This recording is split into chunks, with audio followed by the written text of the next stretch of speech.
नमस्कार दोस्तों, आप सभी का बहुत-बहुत स्वागत है आज के हमारे इस वेबिनार में। मेरा नाम है पीयूष।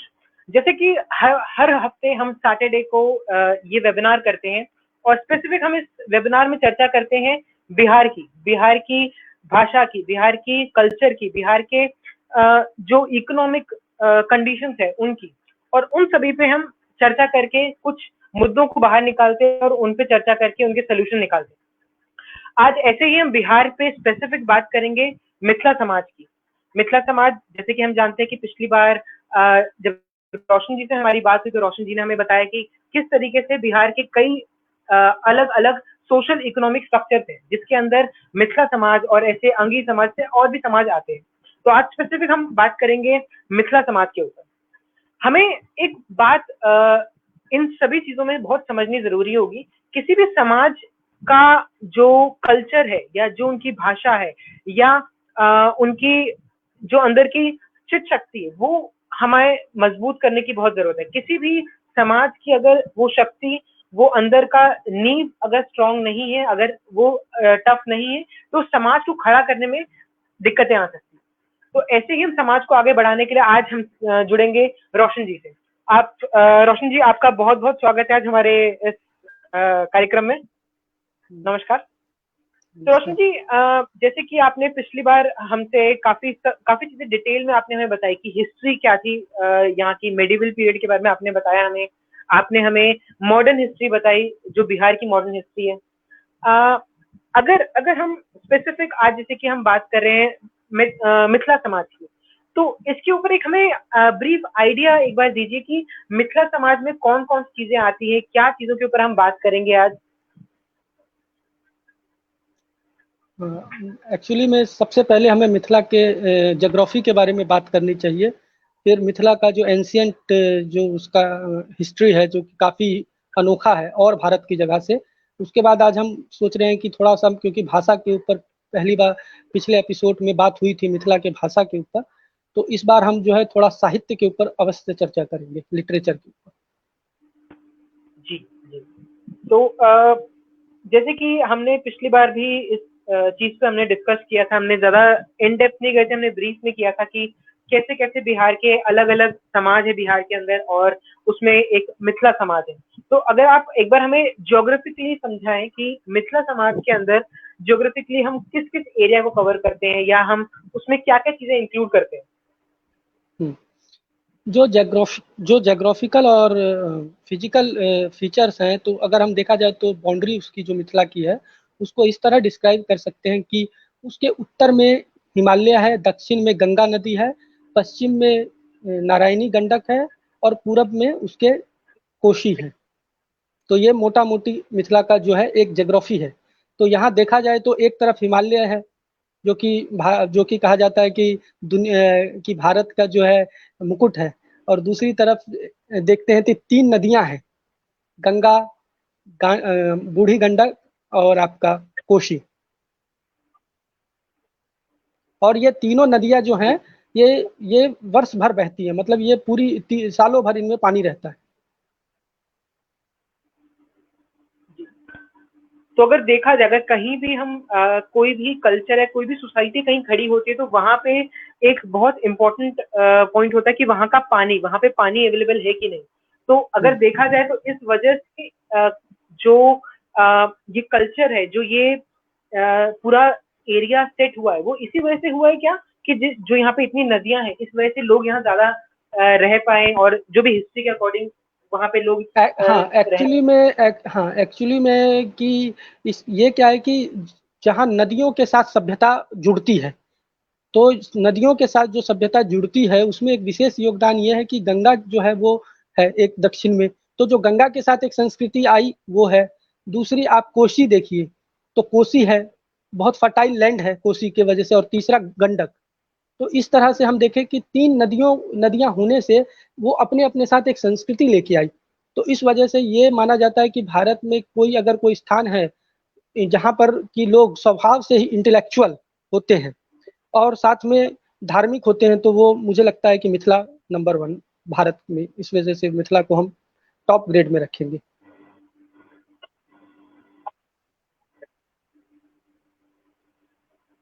इसी में आगे बढ़ते हुए कि मिथिला समाज, स्पेसिफिक मिथिला समाज के ऊपर, जैसे कि हम जानते हैं कि मिथिला भाषा बहुत ही मीठी भाषा जानी जाती है, कि जो लोग मिथिला सुनते हैं, जिनको मिथिला कहने पता है, बहुत मीठी भाषा बोली जाती है। इसके बारे में हमें थोड़ा सा और कुछ डिटेल में बताइए कि Mithila as a geographical area के और डेप्थ में हम क्या बात कर सकते हैं, इसमें आप हमें कुछ और इन्फॉर्मेशन दीजिए।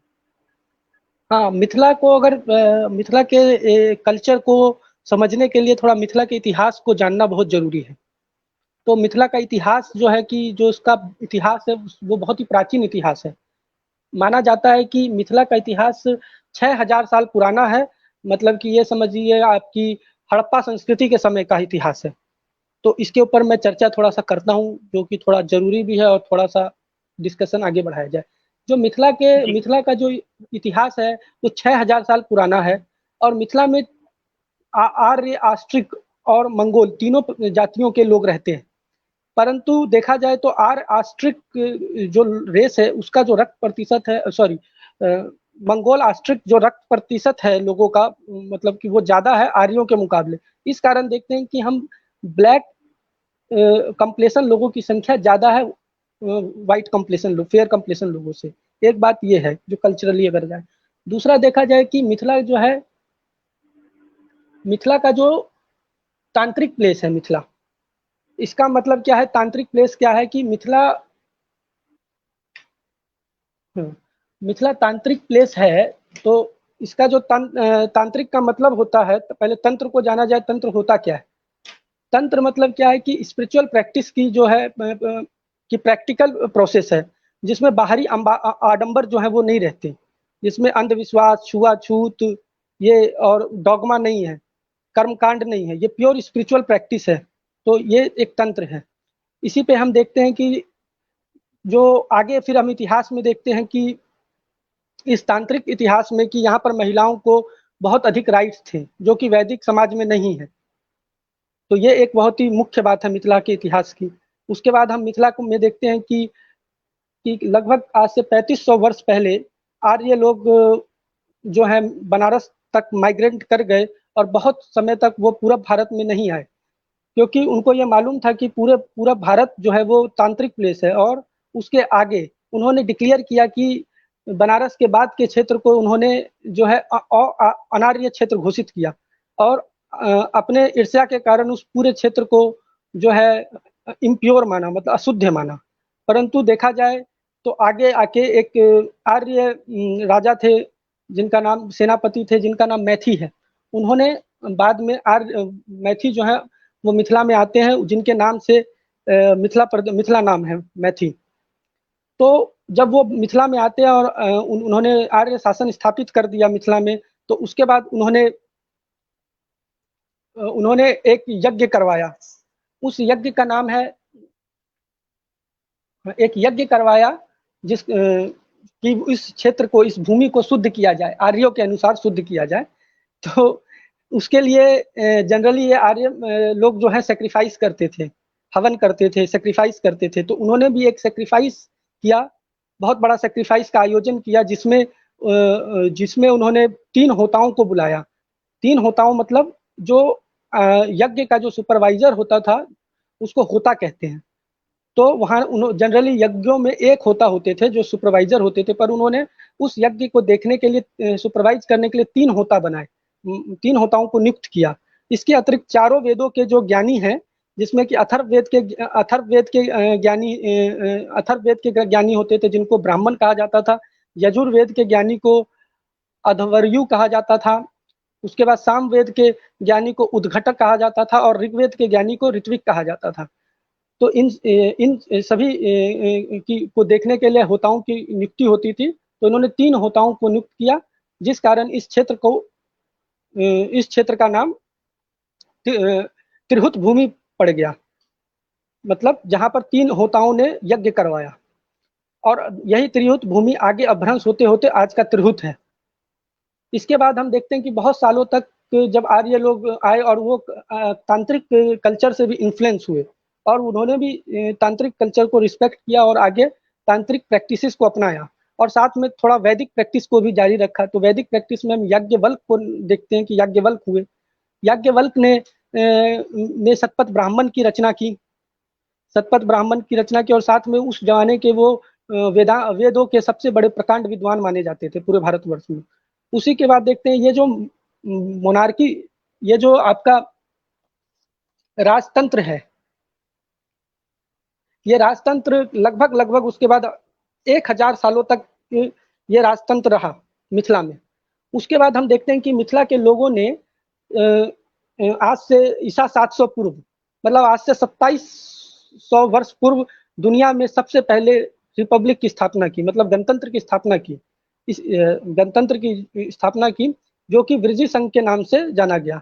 अब इस वृजी संघ में मिथिला के 8 प्रदेश शामिल थे और 8 जातियों के लोग शामिल थे। इसमें मुख्य तौर पे वृजी, लिच्छवी, वेद, विदेह और जनतांत्रिका थे। विदेह जो आज का जनकपुर है, जो नेपाल में है। लिच्छवी जो कि जिसकी कैपिटल वैशाली थी, और वो वृजी संघ की भी कैपिटल थी।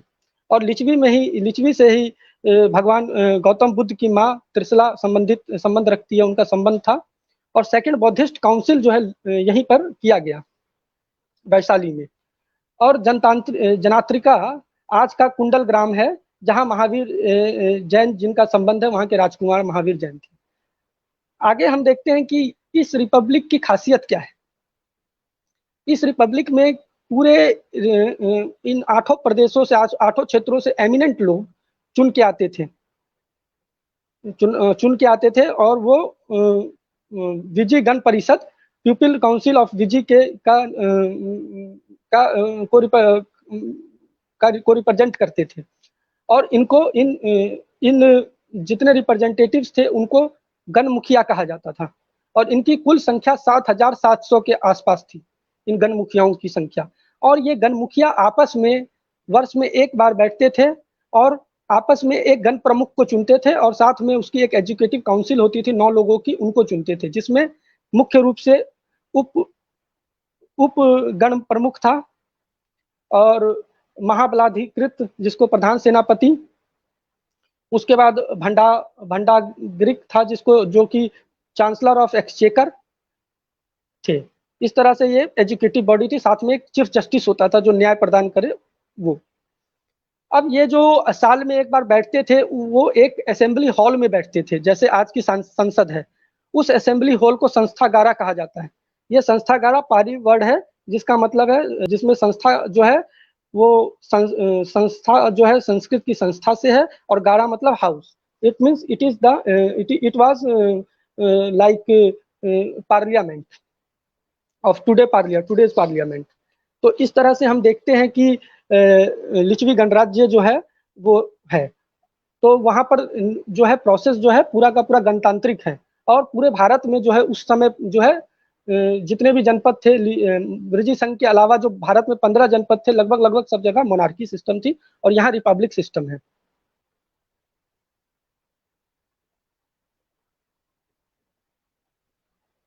हेलो पीयूष जी। जी बताइए। क्या आप मेरे को सुन पा रहे हैं? हाँ, सुन पा रहा हूँ जी।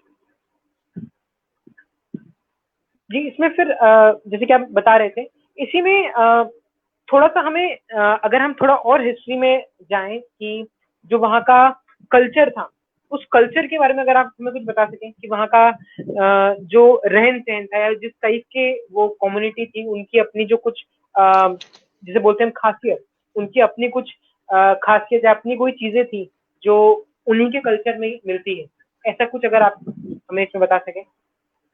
देखिए, कल्चर के हिसाब से जैसे मैंने बताया कि यहाँ पर तांत्रिक और वैदिक दोनों ही कल्चर थी। पर जो तांत्रिक कल्चर है वो ज्ञान का जो प्रैक्टिकल साइड है वो बहुत ज़्यादा ही, मतलब कि भारत में सबसे ज़्यादा माना जा सकता है कि जो सबसे ज़्यादा फला फूला। इसीलिए कहा गया है, एक श्लोक के द्वारा मैं बता देता हूँ, वेगुना प्रकाशिते विद्या मिथिला प्रबलीकर्ता क्वचित क्वचित महाराष्ट्र गुजरे प्रलयंगता। मतलब ये जो तंत्र और ये जो प्रैक्टिकल साइड जो स्पिरिचुअल है, स्पिरिचुअलिटी का है, वो प्रैक्टिस बंगाल में भी होती थी, पर it was more widely practice in Mithila. Mithila, and it was very and totally non existence in Gujarat. तो इस तरह देखा जाए कि जो भारत का जो पूर्वी हिस्सा है वो तांत्रिक प्लेस था, परंतु उसमें भी जो मिथिला है वो सर्वोच्च प्लेस था। और एक और इसकी खासियत थी, ये थी कि यहाँ जाति व्यवस्था, आप देखें कि जो आर्य लोग आए और उसके बाद आर्य लोगों ने जाति व्यवस्था नहीं मानी, ये बहुत बड़ी बात है, जो कि पूरे भारत में रही। और एक और चीज इसके साथ आप देखिए कि यहाँ की कुछ विशेषता मैं आपको बताता हूँ कि पूरे भारत में कि मिथिला की जो एक जोग्राफी कंडीशन जो है कि मिथिला भारत के पूरब में स्थित है, एक बात। परंतु आप ये देखिए कि भारत में जो उत्तर भारत और पश्चिम भारत का जो एस्ट्रोलॉजिकल कैलकुलेशन है वो मिथिला में लागू नहीं होती है।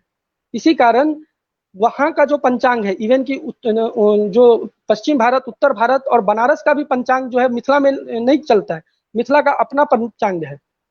और इवन बनारस का पंचांग आपका मगध के गया और पटना में चलता है, पर स्पेशल जो है पंचांग तिथियों का वो मिथिला का अपना है। ये तो काफी कल्चर वाइज ये तो काफी वो हो गया कि उनका ये चीज अपनी को है, क्योंकि ये चीज जनरली सबका कॉमन होता है। तो ये आपने जो बताया इससे काफी लोगों को ये पता चला कि उनका अपना पंचांग है। अगर हम हिस्ट्री में ही देखें, इनका जो लिटरेचर है, मिथिला का जो लिटरेचर साइड है, उसके बारे में आप अगर हमें कुछ थोड़ा सा डिटेल बता सकें। हाँ, मिथिला का लिटरेचर, मैंने जैसे भाषाओं की बातें की, पहले हमने की थी, आप भी थे, कि ये जो मिथिला की जो भाषाएं हैं या पूरब में मगध वगैरह की जो भाषाएं हैं बनारस की, ये सब की सब मागधी प्रकृति से निकली है। तो मागधी प्रकृति से निकली भाषाएं 3000 साल पहले होते होते पूर्वी अर्ध मागधी में चली गई। पूर्वी अर्ध मागधी से मैथिली निकली और असामीज, असमीज, उड़िया और बंगाली निकली। तो इस क्रम में हम देखते हैं कि 1300-1500 वर्ष पहले आज की मिथिला आ चुकी थी।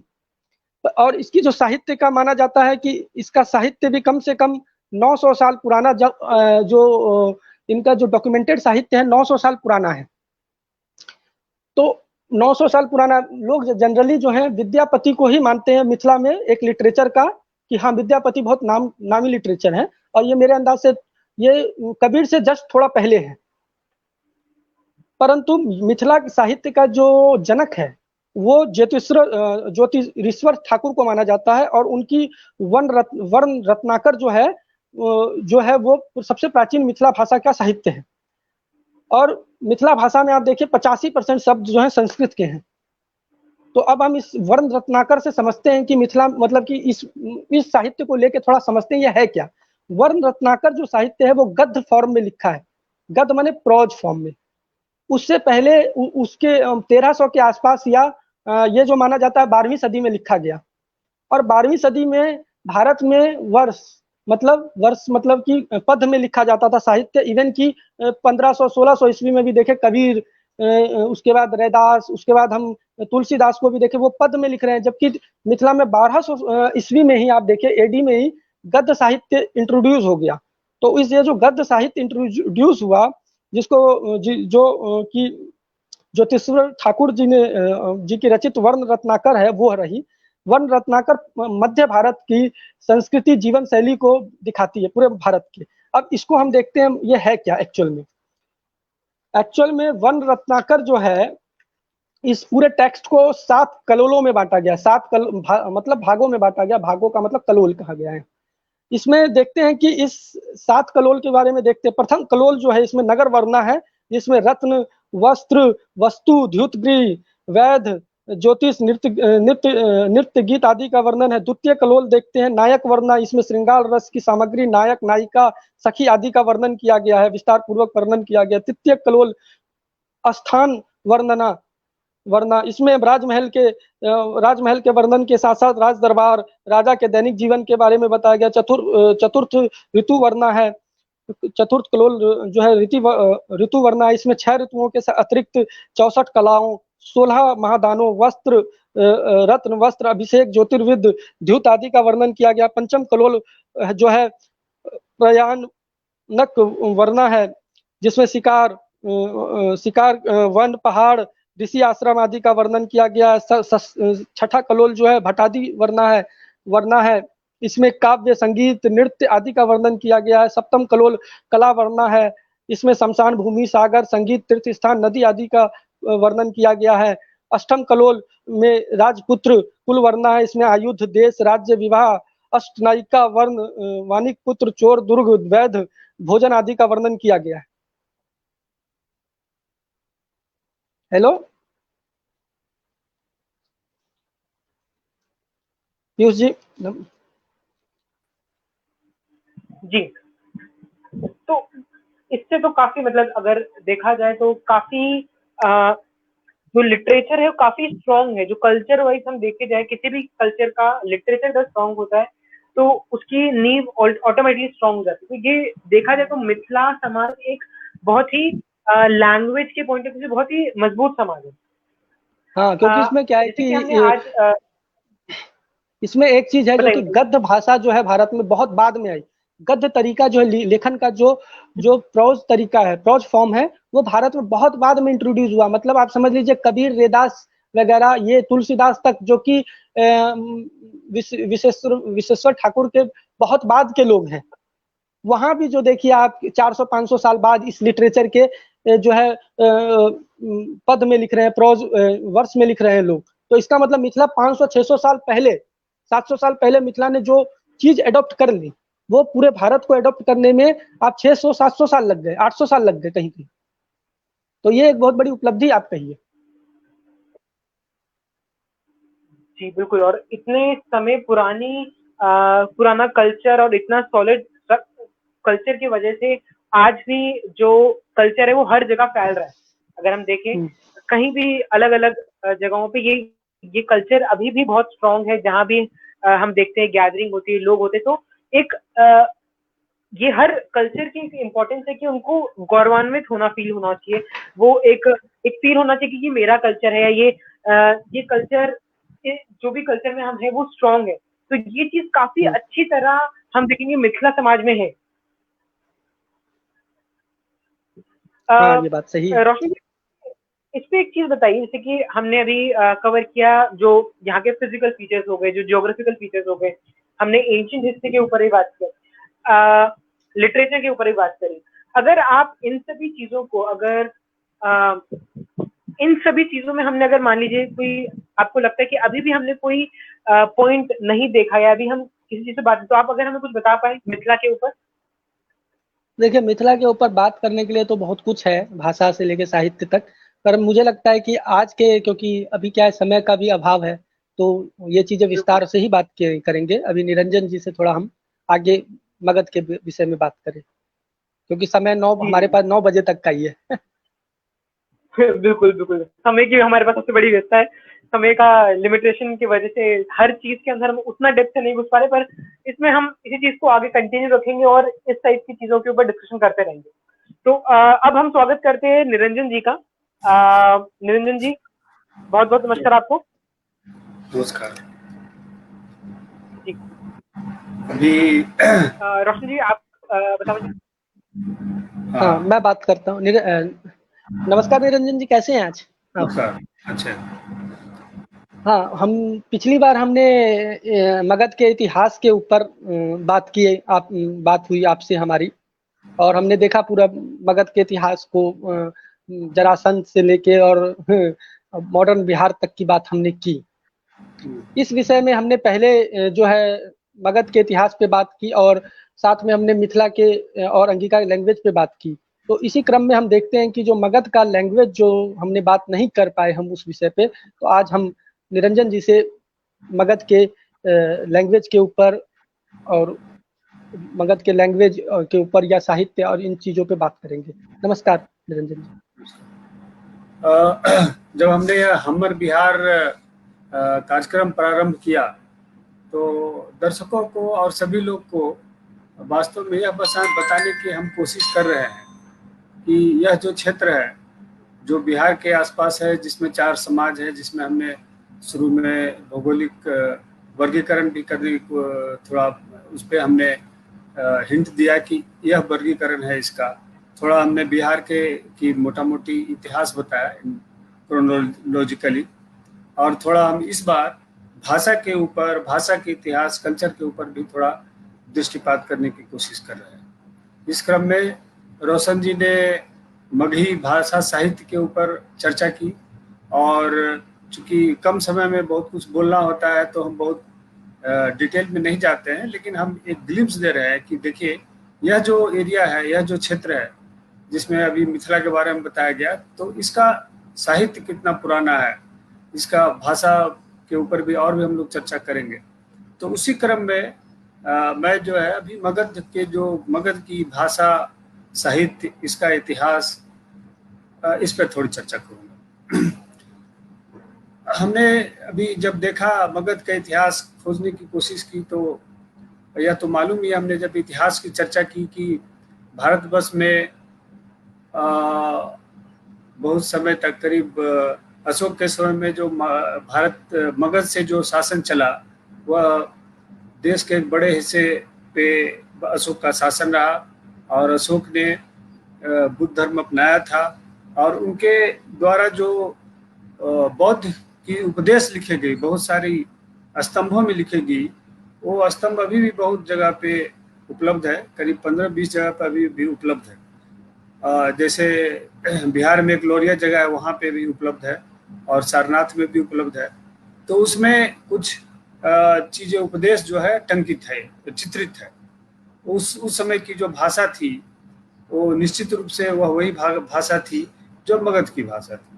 मतलब उस भाषा को उसमें मागधी प्राकृत भाषा ही कहा जाता है, और उस भाषा को पाली कहा जाता है, और पाली को ही पुराना मगही बोला जाता है। तो ये जो अशोक का काल है, ये तो काफी पुराना है, 2000 सालों से भी पुराना है। तो उस समय पाली भाषा प्राकृत भाषा ही है। तो थोड़ा सा मैं पाली भाषा के ऊपर चर्चा करना चाहूँगा कि ये कब इसका विकास हुआ, कब स्वर्णिम काल रहा, और कब यह फिर थोड़ा भारतवर्ष से तो लुप्त ही हो चुका है, और कौन लोग अभी भी अध्ययन कर रहे हैं। तो हम ये देखेंगे कि महात्मा बुद्ध जो थे, जो कि उन्होंने स्वयं भी, जो उनका त्रिपिटक लिखा गया है, या उन्होंने जो भी उपदेश दिया, वह सब कुछ पाली भाषा में ही दिया। तो कहा जाता है कि जो पाली भाषा का जन्म उनके इस धराधाम में आने से भी 300-400 साल पहले से पाली भाषा मगध क्षेत्र और पूर्वी मतलब मगध के आसपास का जो क्षेत्र है, उस जगहों पे पाली भाषा या प्राकृत मागधी भाषा का प्रचलन था। तो जब महात्मा बुद्ध आए, एक बहुत बड़े पर्सनालिटी थे, उन्होंने धर्म का प्रचार किया, उनके काफी अनुयायी भी हुए। तो पाली भाषा और या पुराना जो मगही है, उसके विकास का एक बहुत महत्वपूर्ण काल है, वह काल है महात्मा बुद्ध का जीवन काल। तो एक आदिकाल पाली भाषा का भी एक आदिकाल कहा जाता है, प्रारंभिक काल कहा जाता है। और उसके बाद फिर कहा जाता है वह काल जब अशोक का समय आया, जब अशोक सम्राट आए, उनके जीवन काल, उनके आसपास का काल, उसमें पाली भाषा खूब प्रचार प्रसार हुआ। कहा जाता है कि पाली भाषा ही राजकाज की भाषा भी हुई और दर्शन की भी भाषा हुई। और उस समय में जो दूसरे भी जो प्राकृत भाषाएं थी भारत के अन्य क्षेत्रों में, लेकिन जो मागधी प्राकृत की भाषा थी, यह जो है वहाँ पे विद्वानों की भाषा हुई, यह संभ्रांतों की भाषा हुई। और जैसे हम लोग आज इंग्लिश सीख करके बहुत गौरवान्वित महसूस करते हैं और आपस में बातचीत करके गौरवान्वित महसूस करते हैं, वैसे ही उस समय में लोग मागधी प्राकृत की भाषा, माने पुरानी मगही मतलब पाली, उसको सीख करके बहुत गौरवान्वित महसूस करते थे। और यह जो है राजकाज की भाषा भी थी और पढ़ाई लिखाई की भी भाषा थी। और उसके बाद फिर अशोक के काल के बाद भी आप पता ही है कि मगध से ही बहुत दिन उसके बाद शासन चलता रहा। तो उस समय भी पाली भाषा और पाली भाषा का विकास हुआ ही। पर हम यह देखते हैं कि जब कोई भी भाषा का विकास, जब भाषा का विकास या भाषा का चलना रहना या आगे बढ़ना उन किन चीजों पर आधारित होता है। तो पहली बात तो यह है कि लोग आपस में जब बोलचाल कर रहे हैं उस भाषा में, कम्युनिकेशन की भाषा है तो भाषा जीवित है। दूसरी जो महत्वपूर्ण बात है कि उस भाषा की पढ़ाई होनी चाहिए। उस भाषा, वह भाषा मीडियम ऑफ इंस्ट्रक्शन होना चाहिए। विभिन्न अगर आप सोशियोलॉजी साइंस पढ़ रहे हैं, अगर आप भूगोल पढ़ रहे हैं, इतिहास पढ़ रहे हैं, कुछ भी आप पढ़ रहे हैं, तो पठन पाठन में उस भाषा का अगर इस्तेमाल होगा तो उस भाषा का विकास होगा। दूसरी है कि उसका जो साहित्य है उसका भी पठन पाठन होना चाहिए, उसको इज्जत मिलना चाहिए, तब उस भाषा का विकास होगा। और तीसरी बात है कि जब एडमिनिस्ट्रेटिव जो यूज है उस यूज में भी जब उस भाषा का प्रयोग होगा तो लोग और ज्यादा से ज्यादा उस भाषा को सीखने समझने में करेंगे। और राजा जो राजतंत्र है या जो देश है अगर उसको अक्लेम करता है, उसको मानता है उस भाषा को, तो लोगों को बोलने में अच्छा लगेगा। तो अब देखेंगे कि जो मगध साम्राज्य था, जो करीब लास्ट में करीब ईसा पूर्व तीसरी सदी में जब गुप्त काल हुआ, और कहा जाता है कि भारत का और मगध का दोनों का और बिहार का एक गोल्डन पीरियड था जब समुद्रगुप्त का शासन था। तो जाहिर है कि उस समय भी पाली भाषा और मगही भाषा का विकास हुआ। फिर करीब करीब 5वीं 6वीं शताब्दी में जाकर के स्कंदगुप्त के बाद मगध साम्राज्य का पतन होता है। तो उसके करीब स्कंदगुप्त के बाद करीब 50, 60 या 100, 70 से 100 के आसपास मगध शासन का अंत हो जाता है। तो जब अंत हुआ उसके बाद एक महत्वपूर्ण एक घटना होती है जिसका वर्णन रोशन जी ने पिछली बार किया था। उसको मैं भाषा का जो मगही भाषा का जो के साथ जो समस्या आई, उसका जो प्रॉब्लम आया, उसको जो दबाया गया, उस चीज से सिर्फ जोड़ने के लिए फिर से मैं उस कहानी को याद करना चाहता हूँ और वहां से हम आगे फिर भाषा के बारे में बात करेंगे। जब देखें कि मगध तो बहुत महान था, इसका दबदबा पूरे भारतवर्ष में था, इसके भाषा का दबदबा भारतवर्ष में था, किंतु शशांक जो गौड़ वाले शशांक थे वो शैव थे, और इधर से हर्षवर्धन थे थानेश्वर के। इन दोनों का आपस का लड़ाई हुआ। शशांक उनके बड़े भाई को पराजित किए और कनौज वगैरह पे शासन हथिया लिए। तो इस कारण से शशांक और हर्षवर्धन की लड़ाई चली। तो हर्षवर्धन कहाँ हरियाणा में और शशांक कहाँ गौड़ प्रदेश में, मतलब बंगाल में। तो इन दोनों के बीच में जो है ये मगध पिसा गई। राजकाज ओरिजिनली उस समय जो मगध के जो राजा थे वो काफी कमजोर हो चुके थे, उनका कोई उस ढंग का एग्जिस्टेंस नहीं था शशांक के सामने और हर्षवर्धन के सामने। तो इनके भाषा तो उधर से शशांक कहा जाता है कि वो चूंकि शैव थे और पूरा मगध बौद्ध था, तो बौद्ध देवी देवता के नाक तोड़ दे रहे थे। वो जो शिक्षण पठन पाठन का जो केंद्र था, जो बौद्ध मठ थे, तो बौद्ध विहार थे, उनका उन्होंने सबको खत्म किया। तो जब पठन पाठन क्षेत्र को आप खत्म कर रहे हैं, जब वहाँ के जो धर्मावलंबी है, जो उनका फेथ है, उसको आप खत्म कर रहे हैं, तो निश्चित रूप से वहाँ के भाषा के ऊपर बहुत बड़ा प्रभाव पड़ा होगा। और साथ में हर्षवर्धन वहाँ के गांव वहाँ को लूट रहे थे, मगध को लूट रहे थे और गांव के गांव जला रहे थे। तो वहाँ की इकोनॉमिक कंडीशन भी खराब हुई। बाहर के राजा फिर शासन किए। उसके बाद गुप्त काल के बाद वहाँ को कोई राजा रहा नहीं, मतलब मगही क्षेत्र का राजा नहीं रहा। फिर बाद में पाल आए, पाल भी बंगाल के राजा थे। हालांकि उस समय में उन्होंने बहुत सारे शिक्षण संस्थाओं का विकास किया, नालंदा विश्वविद्यालय को भी फिर से उन्होंने रिवाइव किया। तो उनके ऊपर यह आरोप नहीं लगा सकते हैं कि उन्होंने मगही भाषा को आगे बढ़ाया या नहीं बढ़ाया। लेकिन उसके बाद से पाल वंश के बाद बिल्कुल ही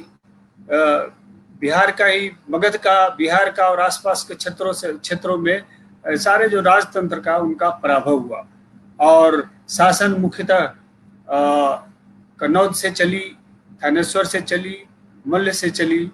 मल्ल मतलब मध्य प्रदेश के आसपास उज्जैन वगैरह से चली, कहीं पीछे साउथ से भी कुछ लोग कभी आए। तो एक डिस्टर्ब रहा, एरिया डिस्टर्ब रहा। और करीब 600 ईस्वी सदी के बाद से फिर डिस्टर्ब ही रहा। इनका जो प्रांत धर्म था, जो सामाजिक आर्थिक जो भी संरचना थी, वो उस तरह से नहीं रही। तो इस तरह से इनके पूरी भाषा संस्कृति का सब पर निश्चित रूप से प्रभाव पड़ा। फिर आप देखेंगे कि उसके बाद 10वीं 12वीं सदी में तो फिर पठानों का युग आ गया और फिर दिल्ली सल्तनत से शासन चला। और फिर इतिहास की चर्चा में रोशन जी ने बताया था कि किस तरह से धीरे धीरे बंगाल जो सूबा था, गवर्नर थे, वो उसके अंदर आ गया, और लास्ट में किस तरह से सारा चीज बिहार में हुआ इसका उन्होंने वर्णन किया। तो आप पुरानी मगही जो चला वो समझिए कि उनका अंतिम इतिहास करीब वही 400-500 ईसा शताब्दी तक चला, जब तक गुप्त वंश हुए। उसके बाद यहाँ से बौद्ध धर्म का भी पराभव हुआ और मगध का भी पराभव हुआ।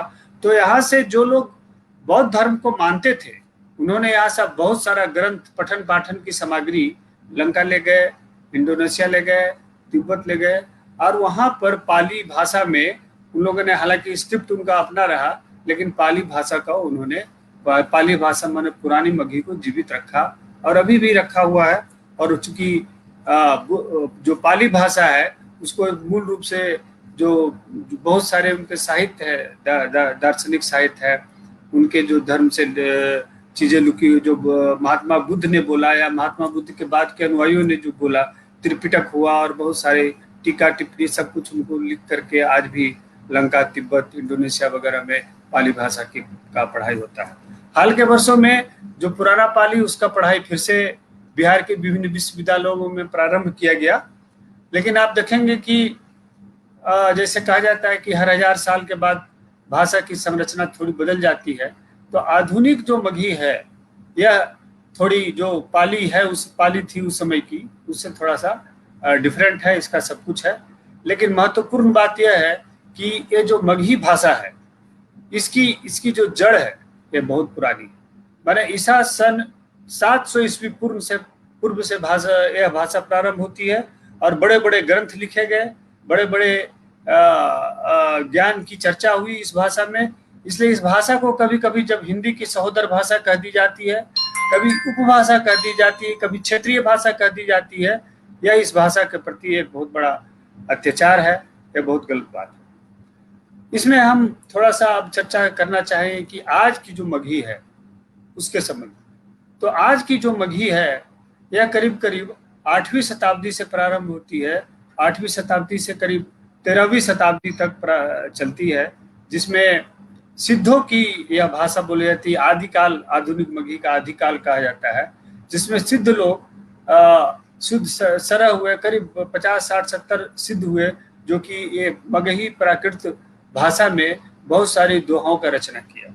ये दोहा का रचना मैंने पढ़ा तो मुझे लगा कि यह कुछ कबीरदास जी की तरह लगता है, और कुछ बोलते हैं उसी तरह से, कुछ दार्शनिक बातें, कुछ आध्यात्मिक बातें, कुछ सामाजिक बातें।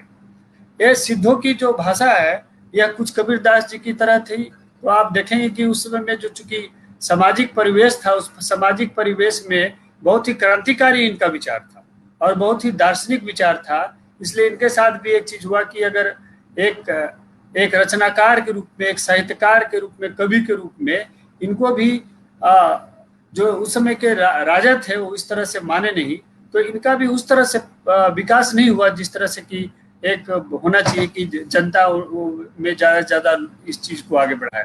लेकिन इन्होंने साहित्यिक रूप से मगही भाषा साहित्य को उस रूप में जीवित रखा। उसके बाद जो पीरियड आता है जिसमें कि जब फिर तो पठान काल आ जाता है। पठान काल में यह लोक भाषा के रूप में रहती है और लोक साहित्य, लोक कथा के रूप में ही चलती है। ये जनता के मुंह में जवानी में रह गया, लेकिन साहित्य की कहीं कहीं कुछ मिलता नहीं। यह वही समय था जबकि बिहार में और मगध में सब जगह पे जो राजकार्य है बिल्कुल यहाँ से बाहर चला गया था, तो कोई इस भाषा को ध्यान देने वाला था, लेकिन मगध की जनता ने इस भाषा को जीवित रखा। इसके बाद आप देखेंगे कि जब अंग्रेज आए और अंग्रेजों का शासन काल स्थापित हो गया और जब जो थोड़े सुदृढ़ हो गए, तो करीब 1800 से 1900 साल तक इन्होंने इस भाषा के ऊपर चिंतन किया। सिर्फ इसी भाषा के ऊपर नहीं, भारत की अन्य सारी भाषाएं, बोलियों के ऊपर उन्होंने अध्ययन किया। तो एक अन्वेषणकार रहा। उस समय में आप देखें कि जो भी इवन मगही, मिथिला, अंगिका, भोजपुरी, सबके ऊपर इन्होंने थोड़ा शोध करना चालू किया। और ग्रियर्सन रहे, मिस्टर ग्रियर्सन, जिन्होंने बहुत सारा इसके भाषा के व्याकरण को, इतिहास को संकलन किया। और 1900 के बाद फिर मगही भाषा का और भी विकास होता है और 1900 से 1945 के आसपास और भी शोध वगैरह होते हैं। और 1945 ईस्वी के बाद खास करके एक बहुत महत्वपूर्ण नाम है डॉक्टर श्रीकांत शास्त्री जी का, जिन्होंने कि मगही भाषा आधुनिक जो मगही भाषा है उसमें कई तरह की कविताओं की रचना की और सब लोगों को संगठित किया और कई जो है मैगजीन्स वगैरह से निकाले। तो उनका एक बहुत महत्वपूर्ण काम है। और आज के उसके बाद फिर 1947 से लेकर के 1970-72 में जब उनका देहांत हुआ, उस समय फिर से और भी लोग उनका जो धरोहर था उसको लेके आगे बढ़े। और मगही भाषा में आज बहुत ही व्यापक रूप से बहुत सारी कविताओं की रचना हो रही है और उनको संकलित किया जा रहा है, उनका प्रकाशन हो रहा है। कहानी, कविता, उपन्यास और बहुत सारी मैगजीन्स ये जो है निकली है। हाल के दिनों में जब ई व्यवस्था हुई, जब इलेक्ट्रॉनिक व्यवस्था हुई, तो कुछ लोगों ने वेबसाइट भी बनाया है और मगही साहित्य की चर्चा वहाँ पर भी हो रही है। तो आप देखेंगे कि ये पूरा जो जिस तरह से हमने अभी मिथिला की चर्चा की, उस तरह से मगही की हम चर्चा कर रहे हैं कि एक इतिहास है इनका, एक बहुत ही प्रखर इतिहास है और बहुत पुरानी भाषा है। और एक साहित्य जो होता है, एक भाषा होता है, उसकी सारी चीजें यहाँ पर उपलब्ध है। और इसलिए अब हम लोग इस चीज को बहुत ही मुखर रूप से अब बोल रहे हैं कि मगही भाषा बहुत ही महत्वपूर्ण भाषा है और इसका अपना इतिहास और इसको आगे बढ़ाना चाहिए। मैं कुछ बातों का और भी जिक्र करना चाहूंगा यहाँ पे कि एक जो भाषा होता है वो भाषा में क्या क्या चीजें होती है जिससे कि हम बोलते हैं कि यह भाषा। जैसे कि एक भाषा है, उसका अपना कारक होगा, उसका अपना क्रियापद होगा, एक इसका अपना उपसर्ग होगा, उसका अपना स्वर की अपना तरीका होगा। तो सारी बातें बिहार की सारी भाषाओं में उपलब्ध है, चाहे वो मिथिला हो, चाहे अंगिका हो, चाहे भोजपुरी हो, चाहे मगही हो। ये सारी भाषाओं में आप देखेंगे कि अपना एक क्रियापद है, इनका अव्यय विशेषण है, शब्द रचना की एक प्रक्रिया है, सब चीज इसमें उपलब्ध है। तो एक भाषा की जो सारी विविधताएं कहीं पर जहां पर भी होनी चाहिए, वो सारी चीजें इन भाषाओं में उपलब्ध है। इसलिए जो अभी देखा जाए कि भारत की सरकार ने बहुत दिनों तक जो बिहार की जो इन भाषाएं हैं इनको मान्यता नहीं दिया। इवन बिहार की अपनी सरकार ने भी बहुत दिनों तक इसकी मान्यता इसको नहीं दी, इसको भाषा के रूप में ही पहचान नहीं दिया। 8वीं अनुसूची में शामिल करने के लिए सारे लोग, मिथिला के लोग, भोजपुरी, मगही, अंगिका सब लोग प्रयासरत थे। तो उस पर भी कार्रवाई बहुत दिन हो चुका। भोजपुरी भाषा पर तो देखिए कितना पिक्चर बन रहा है आज के डेट में, कितना गाना बन रहा है, क्वालिटी जो भी हो। लेकिन भाषा तो बिल्कुल दबंग रूप से अपना पैर जमाया हुआ है। फिर भी उसको 8वीं अनुसूची में शामिल करने में सरकार को बहुत कठिनाई हो रही है। जो संख्या इनका है बोलने का, जैसे पिछली बार हमने बोला था कि करीब 9-10 करोड़ जो है भोजपुरी बोले जाने वाले लोग, 4-5 करोड़ मगही के, उस तरह से मिथिला के, उस तरह से अंगिका के 2.5-3 करोड़ के बोलने वाले हैं। इससे कम इससे कम जो जनसंख्या जो विभिन्न भाषाओं को बोलती है, उसको भी भारत सरकार ने 8वीं अनुसूची में रख दिया है। लेकिन इन भाषा भी अभी तक अच्छी तरह से मानने के लिए भारत सरकार तैयार नहीं है। यह बहुत ही क्षोभ का विषय है और इस पर जरूर मगह के सारे लोग, बिहार के सारे लोग को एकत्रित होकर के इसके ऊपर एक कार्रवाई करनी चाहिए और इस भाषा को इसका स्थान मिले, इसके लिए हम लोग को जरूर आगे आना चाहिए।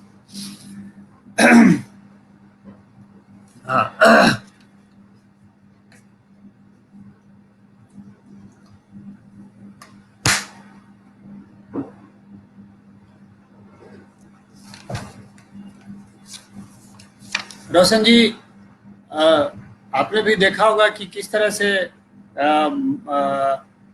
मिथिला के भाषा की अपनी क्या संरचना है भाषा के ऊपर भी हम लोग और बात करेंगे, मगही में भी जिस तरह से हमने बात किया।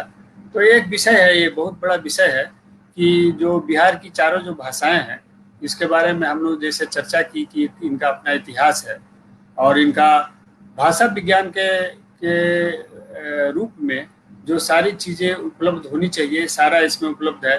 तो इसको 8वें अनुसूची में शामिल भी किया जाना चाहिए। और सबसे जो महत्वपूर्ण बात है जिसको बिहार सरकार को भी ध्यान देना चाहिए, वह यह है कि हालांकि आप देखें कि अब मगही का भी और मिथिला का भी, भोजपुरी का भी विभिन्न विश्वविद्यालयों में पठन पाठन प्रारंभ हो गया है।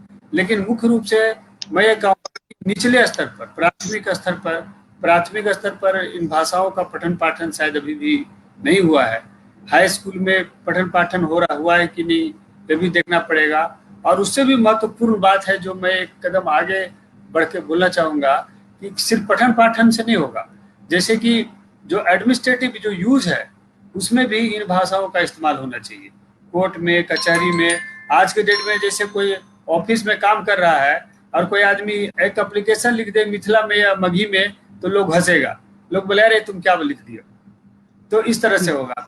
मैंने देखा है कि मैं एक बार महाराष्ट्र में गया था, कुछ केस हुआ, तो वहां पर जो कोर्ट कचहरी और पुलिस, वो लोग मराठी भाषा में ही लिख रहे थे, बोल रहे थे। मैं इसमें एक बात आपकी, मराठी भाषा में। तो ये जो मगध का क्षेत्र है, ये जो मिथिला का क्षेत्र है, जो भोजपुरी का क्षेत्र है, अंगिका का क्षेत्र है, इन स्थानों पर भी जो राजकाज की भाषा है, जो कोर्ट कचहरी की भाषा है, जो ऑफिसेज में भाषा है, उन भाषाओं में अगर इन भाषाओं को स्थान नहीं दिया जाएगा तो लोग क्यों पढ़ेगा इसको। एक बात आपकी यहाँ तक कि जो विज्ञान की शिक्षा हो रही है, इंजीनियरिंग पढ़ा जा रहा है, डॉक्टरी पढ़ा जा रहा है या दूसरा चीज पढ़ा जा रहा है, क्या इन भाषाओं में उन चीजों का अध्ययन नहीं हो सकता है? लोग यहाँ से जब पढ़ने जाते हैं डॉक्टरी रसिया, तो रसिया में जब जाते हैं तो क्या होता है, रशियन में पढ़ना पड़ता है उनको। चाइना में जाते हैं चाइनीज पढ़ना पड़ता है, हिंदी में थोड़ी पढ़ते हैं। तो यह मेरे ख्याल में जब इन भाषाओं को स्थान देने की जो बात होगी तो 8वीं अनुसूची में तो शामिल किया ही जाना चाहिए। साथ में इनको नीचे से जो है प्रारंभिक क्षेत्र से ऊपर विश्वविद्यालय तक मीडियम ऑफ इंस्ट्रक्शन भी होना चाहिए, इसके साहित्य का अध्ययन होना चाहिए, और साथ साथ राजकाज में भाषा का इस्तेमाल होना चाहिए, और विभिन्न जो टेक्निकल जो सब्जेक्ट्स है उसमें भी इन भाषाओं में उन पुस्तकों का अनुवाद होकर के उस भाषा में ही मीडियम इंस्ट्रक्शन में जब इसको पढ़ाई की जाएगी तब जा करके यह भाषा का सही स्थान मिलेगा। नहीं तो अभी तो यह है कि अभी कोई संभ्रांत व्यक्ति हो गया, पढ़ा लिखा व्यक्ति हो गया, तो अपना भाषा जो मगही है, मिथिला है, भोजपुरी है, इसमें आपस में बात भी लोग नहीं करते। तो यह परिस्थिति हो गया। और जब तक हम भाषा को, वहाँ के कल्चर को, भाषा को, साहित्य को, कला को, उस क्षेत्र को इसको प्रॉपर स्थान नहीं देंगे, तब तक जो है वहाँ का प्राण शक्ति का विकास नहीं होगा। और जो सोशो इकोनॉमिक डेवलपमेंट के लिए एक इनिशिएटिव लेने की बात होती है, जब एक लोग मिल करके साथ चल करके एक बड़ा कुछ काम करने की बात होती है, या जो शोषण है, शोषण के खिलाफ संघर्ष करने की जो बात होती है, वह भी इन क्षेत्रों में नहीं आएगा। इसलिए भाषा के ऊपर, संस्कृति के ऊपर हमने यह चर्चा रखा, और इस पे हमने मिथिला और मगही का ऊपर हमने ब्रीफ में डिस्क्रिप्शन किया कि यह भाषा कितनी महत्वपूर्ण है, इस पे कितने काम हो रहे हैं, और कई कविताएं लिखी जा रही हैं। और एक जो साहित्य है उसमें क्या होता है, किसी चीज को जब एक्सप्रेस कर पा रहे हैं आप, जब कोई कहानी लिख रहे हैं, कविता लिख रहे हैं, आप निबंध लिख रहे हैं, और उस निबंध को लिख करके आप करें, तो मतलब वो भाषा स्ट्रांग है, वो अच्छा है, चल सकता है, तो फिर उसको क्यों दबाया जा रहा है। तो यही हमारा मुद्दा था। इसमें हमने 2 भाषाओं के ऊपर इसमें रखा, और हम आगे चाहेंगे कि अगले एपिसोड में हम लोग अगर हो सके तो इस भाषा विज्ञान को और गहन रूप से रखें। और भोजपुरी जो बहुत ही महत्वपूर्ण भाषा है, उसके ऊपर हम चाहेंगे कि उसके विद्वान आए, और उस भोजपुरी जो भाषा है, इसका इतिहास है, इसके विकास है, इसके ऊपर जो, और इसके साथ जो कॉन्स्पिरेसी है वह भी सामने आए, और अंगिका का भी सामने आए। तो ये सारी बातें हैं। पीयूष जी और रोशन जी। बहुत बहुत धन्यवाद निरंजन जी, बहुत बहुत धन्यवाद रोशन जी, क्योंकि कई आवाज कई कम आ सारे अभी इस सब के दौरान आपने बताई। और एक पॉइंट के ऊपर मैं जरूर बोलना चाहूंगा कि हमें आवाज कम आ रही है। जो भी समाज के बारे में हम बात कर रहे हैं, उस समाज में हमारे ये कौन सी बनती है। जी निरंजन जी, आप कुछ बोलना चाह रहे हैं? जी, आवाज की ये आवाज। एक हमारी रिस्पॉन्सिबिलिटी। मेरी आवाज आ रही है आपको? हाँ, थोड़ी आवाज माइक सही कर ली। जी, तो हेलो, आई। क्या आप सुन पा रहे हैं मेरे को? हाँ, सुन पा जी, रहे। तो जी, तो मैं जिस बारे में बात कर रहा था कि हमें किसी भी समाज की नींव को स्ट्रॉन्ग करना जरूरी है, और इसके लिए कुछ प्रैक्टिकल स्टेप्स के ऊपर अभी निरंजन जी ने हमें बताया, जैसे कि वहाँ की वो जो भी भाषा है, उस भाषा को वहाँ के ऑफिसेज में, गवर्नमेंट ऑफिसेज में, उन जगहों पे यूज होना चाहिए, क्योंकि किसी भी भाषा को हमें सरवाइव करने के लिए, किसी भी भाषा को हमें आगे बढ़ावा देने के लिए इस टाइप पे ग्राउंड लेवल पे काम करने की बहुत जरूरत है। उसके बिना हम सिर्फ एक तरह से सपने देख रहे हैं कि हम उसको मजबूत बना सकते हैं। जैसे कि महाराष्ट्र में देखते हैं हम कई और देश के अलग अलग जगहों पे देखते हैं कि वहाँ की जो उनकी अपनी लैंग्वेज है, वो लैंग्वेज उनकी ऑफिस में यूज हो रही है, और ये लैंग्वेज को बढ़ाने का एक तरीका है, किसी भी लैंग्वेज या किसी भी कल्चर को आगे बढ़ावा देने का तरीका है। इसी से कोई भी कल्चर मजबूत बनता है। तो आज हमने मगही और मगध और मैथिली समाज के ऊपर बात करी, उनकी हिस्ट्री के ऊपर बात करी, हमने ज्योग्राफिकली समझा कि कहाँ किस एरिया में कौन सी जगह है, और वहाँ की लैंग्वेज, वहाँ का ज्योग्राफिकल चीजें। इस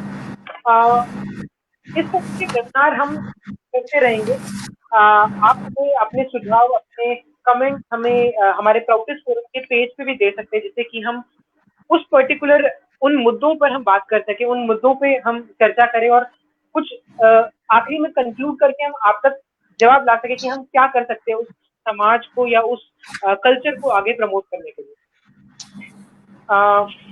आगे बढ़ते हुए सबसे पहले आप सभी का बहुत बहुत धन्यवाद कि आपने इतना समय हमें दिया, इतना देर हमारे साथ जुड़े रहे। मैं रोशन जी और निरंजन जी को भी बहुत बहुत धन्यवाद बोलना चाहूँ कि आपने इतना समय दिया और हमें इतना कुछ डिटेल में बता पाए। ऐसे ही हमारी कुछ वीडियोस अभी लगभग 10,000 व्यूज हमारे पहुंच चुके हैं, तो हम धीरे धीरे लोगों तक पहुंच रहे हैं। तो इसमें एक आप लोगों का एक बहुत बड़ा योगदान की जरूरत होगी, आप लोगों की सपोर्ट होगी। जितना भी हमने आगे अभी पहुंचे हैं, ये आप लोगों की सपोर्ट से पहुंचे। तो आपसे सभी से मेरी गुजारिश है, मेरा अनुरोध है कि आप इन वीडियोस को शेयर कीजिए अपने, जिस भी हम टॉपिक पे बात कर रहे हैं उस टॉपिक से रिलेटेड जिन भी लोगों को इस वीडियो को देखने की जरूरत है, जिनको भी इस चीजों के बारे में जानने की जरूरत है, उन लोगों तक ये वीडियो पहुंचाइए, ये पेज को पहुंचाइए हमारे प्राउडिस्ट फोरम पे, जिससे कि लोग हमसे जुड़ सके और ये चीज, ये प्रचार, ये चीजें हम आगे बढ़ा सके। हमें ऐसे ही सोशल इकोनॉमिक मूवमेंट स्टार्ट करने में इन्हीं सोशल कल्चर हमें स्ट्रॉन्ग करना पड़ेगा। अब सबसे जैसे कि आज का हमने सेशन लगभग हमने पूरा समय आज का ले लिया है, और ज्यादा समय ना लेते हुए हमारा कल भी सेशन है 3:30 बजे प्राउडिस्ट फोरम का, जिसमें हम सोशल मूवमेंट के ऊपर बात करेंगे, सोशल इकोनॉमिक मूवमेंट के ऊपर बात करेंगे। और इन सारी जितने भी हम इवेंट कर रहे हैं उन सबसे जुड़े हुए सवाल अगर आपके मन में है, अगर आपको लगता है कि आप किसी पर्टिकुलर वक्ता से जानना चाहते हैं उस चीज के ऊपर सोल्यूशन, या आपका कोई सवाल है, तो आप हमारे प्राउडिस्ट फोरम के पेज पे आके हमें कमेंट कर सकते हैं, या डायरेक्टली आप हमें मैसेज पे हमें भेज सकते हैं। तो आज का जी थोड़ा सा मैं समय लूंगा। मैं जी, हम लोग अभी मगही और मिथिला की बात कर रहे थे, लेकिन हम लोग हिंदी में ही बात कर रहे थे।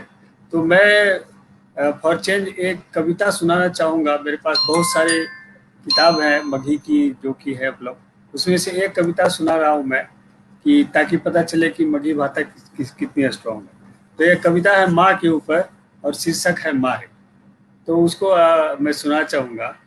तो ये है कविता कहाँ गेल गाँव, एक किताब है कहाँ गेल गाँव, जिसके लेखक हैं अरुण हरलीवाल। और इनका कविता है माय। तो पढ़ रहा हूं मैं। सूते सबसे पीछे, जागे सबसे पहले। सूते सबसे पीछे, जागे सबसे पहले। रोज सुने, दिन रात सुने, हरदम सबके बात सुने। ये माँ के ऊपर बोली जा रही कि जो सबसे अंत में सोती है और सबसे पहले जागती हैं, और जो रोज रोज सुने, दिन रात सुने, हरदम सबके बात सुने। पापा, चाचा, दादी, दादा, कोनो कुछो कह ले। परिवार में सब लोग माँ को सब कुछ बोलते रहते हैं, तो उसको बोल रहे हैं। धोवे बर्तन आओ कपड़ा, ढोवे सबके सब नखरा। केवल मन भर काया होकर, मनोभार उ सहले। गौशाला घर घेवारी, चक्कर काटे बेचारी। कहाँ कहाँ हम घूमी, पर उ अपने मन में टहले। हम ही होकर आशा ही, जिंदगी के परिभाषा ही। जादी मांग देऊ ना, जान तलक तो हंस के बोली ई ले। सब सुख संपत एक तरफ, प्यार माय के एक तरफ। घोर विपत में कौनो आदमी, मायसक संगे सुख रहले। सूते सबसे पीछे, जागे सबसे पहले। तो ये देखिए, एक बहुत ही मार्मिक कविता है माँ के ऊपर। तो इस तरह से कई कविताएं हैं इनकी। एक और मैं पढ़ रहा हूँ गांव के ऊपर, कि गांव कैसे गांव से लोग शहर में चले गए और अभी गांव की क्या स्थिति है, उस पर उन्होंने उन्हीं की कविता सुना रहा हूँ। कहाँ गेल गांव, कहा गांव जहाँ हलई, वहां अब तो है शहर। सोचा कि कहाँ गेल गांव, बोला कि कहाँ गेल गांव। बेटिन सब बस्ती के, गाँव हलन मस्ती में। अमवा के डहरू में, गीत सनल छहुरी में। झूला हलन पहर दोपहर। सोचा कि कहाँ गेल गांव, बोला कि कहाँ गेल गांव। गांव के बारे में बोल रहे हैं कि कहाँ गेल गांव। इस तरह से बेटिन सब मस्ती में गाते थे, गांव में सब मस्ती में चलते थे। आम के टहनी में सब छौरी में छाँव में बैठते थे। वो गांव कहाँ गया। दिल में अनुराग हलई, कंठ कंठ राग हलई। कजरी रे झूमर रे, चैता आओ फाग हलई। अब तो सगर कौप के लहर। सोचा कि कहाँ गेल गांव, बोला कि कहाँ गेल गांव। दारू के गुमटी है, कहाँ कलसार हलई। गन्ह में केतारी के, भींजल मल्हार हलई। अब तो हवा पानी में जहर। सोचा कि कहाँ गेल गांव, बोला कि कहाँ गेल गांव।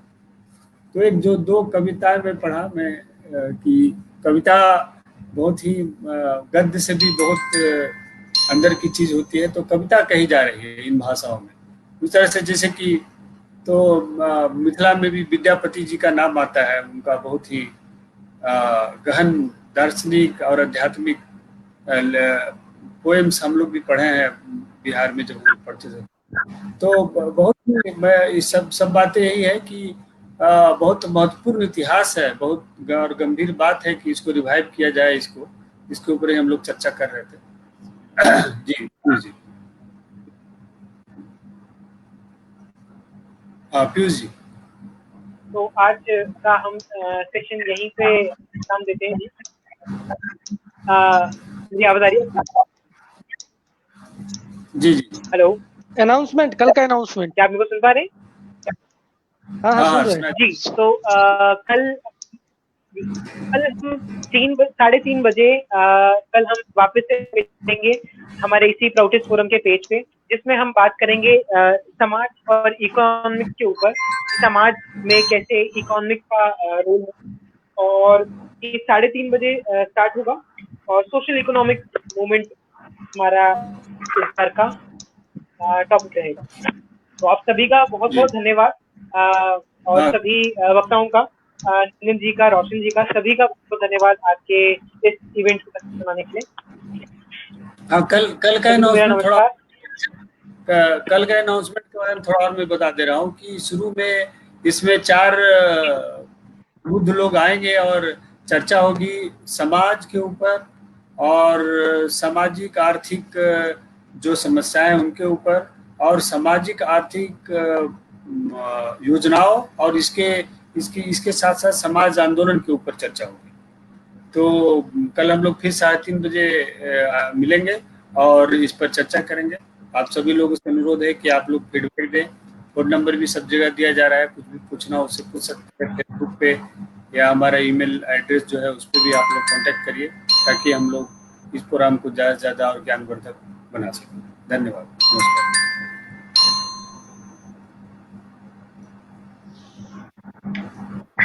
बहुत बहुत धन्यवाद, नमस्कार सभी को।